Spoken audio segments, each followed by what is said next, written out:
Now, the Three Martini Lunch with Greg Corombos and Jim Garrity. And welcome, everyone, to the Wednesday edition of the Three Martini Lunch, sponsored today by Casper Mattresses. Casper is revolutionizing the mattress industry. Get $50 towards any mattress purchase by visiting casper.com/lunch and using lunch as your coupon code. We'll tell you more about that $50 deal later in the program. We have good, bad, and crazy martinis for you today. I guess, Jim, I don't even know how we classify these things anymore. This campaign is such a jumble, but let's start with your lead item in the Morning Jolt. I like to call this Wikileaks revelation number 1 from Tuesday. And you lead off by saying, why should anyone think that a Hillary Clinton administration would operate any differently from Hillary Clinton's State Department? And then you link to one of the stories that have covered yesterday's revelations. In a series of candid email exchanges with top Clinton Foundation officials during the hours after the massive 2010 Haiti earthquake, a senior aide to Secretary of State Hillary Clinton repeatedly gave special attention to those identified by the abbreviations FOB, which means Friends of Bill Clinton, or WJC VIPs, William Jefferson Clinton VIPs. Need you to flag when people are friends of WJC, wrote Caitlin Klavorek, then a senior State Department official who was juggling incoming offers of assistance being funneled to the State Department by the Clinton Foundation. Most I can probably ID, but not all. And then in another one, she says, is this a FOB? If not, she should go, and she gives a website to where this person should go otherwise, because apparently only Clinton friends and donors are welcome. This, of course, runs contrary to everything the Clintons have said, including, as you point out, Bill Clinton just last month on CBS News This Morning with Charlie Rose. Nothing was ever done for anybody because they were contributors to the foundation. Nothing. Jim, why would people contribute a lot of money if they're not going to get anything out of it? And it's pretty clear that the Clintons did exactly that. Out of the goodness of their hearts, Greg. Because they just want to help people, and they have no interest whatsoever in any of those big contracts to rebuild Haiti. No interest at all. It's interesting. You're not going to hear a lot of spin of like, well, look, nobody can prove that we gave particular contracts, or if we gave them the contracts, it was totally coincidental. Nobody can prove we gave them the contracts just because they're friends of Bill. Isn't it natural that, everybody would be interested in Haiti at the same time? It's just just happened to be that, the contracts went to people who were marked friends of Bill. Come on, right? I mean, this is the State Department. It's not supposed to be sitting around worrying about who's friends with Bill and who's on the Bill Clinton VIP list, another term that they used over there. It's not supposed to be doing polling in Haiti about Bill Clinton's reputation or things like that. The lines between the Clinton Foundation and State Department really got blurred, and the ability to get favors by making a big generous donation to the Clinton Foundation. Lo and behold, the State Department was suddenly more receptive, and you got more meetings, and all of a sudden you had a more sympathetic ear. Who could have foreseen that? I hope the Trump campaign goes to town on this. I hope they bring it up early and often. I hope they explain it. Instead of just simply saying, they're a bunch of crooks or something like that. I mean, here we have the memos. Here we actually have this. You have to say, debate, he made a reference of she didn't know what C meant without actually explaining what C meant in the debate, Greg. It's true. So I'm sure there's some viewers at home who are like, C is for cookie. Like if you want to mock her for what it means, I believe it was confidential, not classified, is what the C actually meant. You should say that, and you should claim it's unbelievable that she would not know that the C in those memos meant confidential and so on. In this case, this is a pretty damning example of the State Department giving special treatment and things that ended up controlling money to Clinton Foundation donors and people who are considered friends of Bill. And this is the closest you're probably going to find to a smoking gun. This should be a really bad day for the Hillary Clinton campaign. But to really maximize his chances, Trump has to really, discuss it in detail, and really press the case like a prosecutor. We will see if he does this, but the opportunity is there. Quick aside, one of the other major revelations, and there are actually multiple revelations, is not just that the media favors Hillary Clinton, which was pretty obvious, and they've been anti-Trump, clearly, during this general election campaign, but to the extent that there's been actual collaboration in some cases, the most egregious, which she denies, but Donna Brazile, a CNN contributor, passing along a town hall question to the Clinton campaign ahead of a town hall back during the primary season, and it was a question that Hillary did get on the death penalty at that time. You've got the New York Times giving veto proof over quotes from an interview that one of their reporters did with Hillary back in 2015.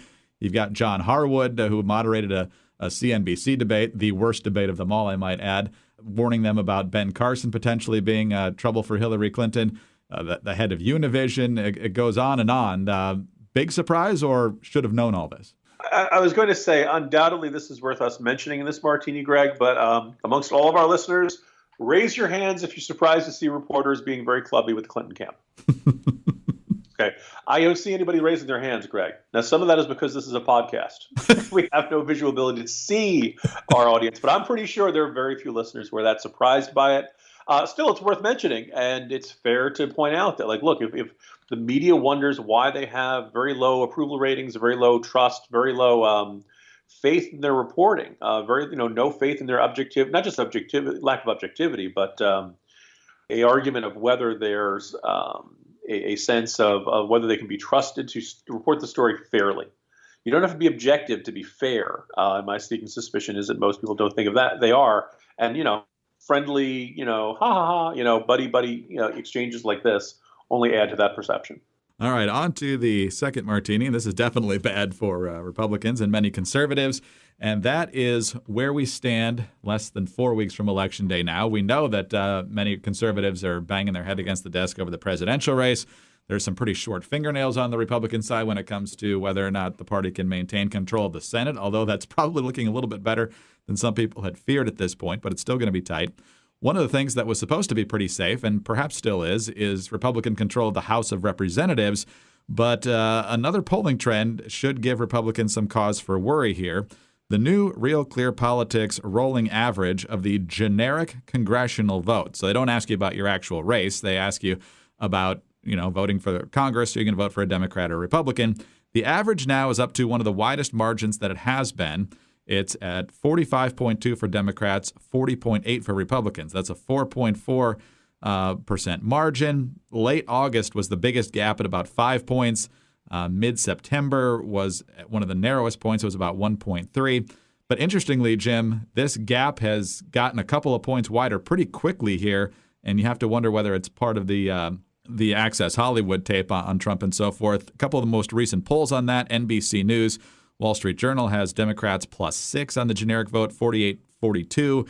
Reuters Ipsos has a 10-point gap, and they did interview almost 2,400 people, but it's adults, not registered or even likely voters. So obviously people don't vote for generic people on the ballot. They vote for actual people, and Republicans have done a pretty good job with redistricting in the last decade or so. So what do you make of this? Well, I went back and I looked because we'd say from the perspective of most Republicans, 2012 was a really disappointing year. Not just disappointing in terms of Mitt Romney's loss. They ended up not winning a bunch of Senate races they thought they had a good shot at that were being held in traditionally red states. They kept the House majority, but they certainly didn't build upon it, and I think they were left frustrated by this. Well, the final Real Clear Politics average in the generic congressional vote in 2012 was Republicans by 0.2 of a percentage point. So you can probably look at that and say, okay, if it's close, then it's going to be status quo, right? If it's a big, nice advantage for Republicans, it'll be good. If it's a nice advantage for Democrats, it'll be good for Democrats. When I start seeing numbers like a Democrats +10, Democrats +6, all of a sudden it may become, this reason for Paul Ryan and other House Republicans to sweat that there's going to be a little fewer of them starting in January than there are right now. Now, is it going to be enough to completely overcome the House Republican majority? Tough to tell. If it's close, if it's Democrats by 10, then they're in trouble. If there's Democrats by 6, maybe not. I think it's just one more indicator that things that seemed safe look a lot less safe now than they did a couple of weeks ago. And obviously we're seeing a vicious Republican civil war. Trump spent a good portion of yesterday, denouncing people who are not loyal to him and denouncing John McCain and denouncing Paul Ryan. Well, look, this House Republican majority looked pretty safe until recently, and now it doesn't. And I don't think it's because all the members of Congress have suddenly changed their positions or stances or anything. I think it's how Republicans do down ballot is going to have a great deal to do with how Trump does, and it also has a great deal to do with whether the Trump campaign wants its supporters to vote for Republicans down ballot. And right now, the Trump campaign is kind of iffy about that. So this is about as bad as it gets, Republicans. Oh, man. If you're going to lose a lot of sleep, make it over politics, make it over something other than your mattress. The mattress industry has forced consumers into paying notoriously high markups, but Casper is revolutionizing the mattress industry by cutting the cost of dealing with resellers and showrooms and passing that savings directly to the consumer. In fact, Time Magazine named Casper one of the best inventions of 2015. It's an award-winning mattress that will not disappoint. Casper is an obsessively engineered mattress at a shockingly fair price.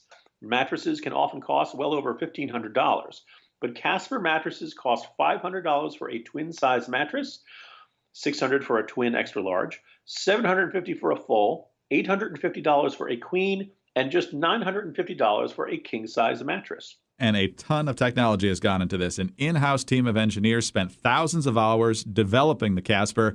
It combines springy latex and supportive memory foams to create an award-winning sleep service with just the right sink and just the right bounce. Plus, its breathable design sleeps cool to help you regulate your temperature through the night, so no more sweating. Buying a Casper mattress is completely risk-free. Casper offers free delivery and free returns with a 100-night home trial. Now, call me crazy. I think by night 98 or night 99, you know whether you like it or not. You have a pretty good sense of whether it satisfies you and gives you a good night's sleep.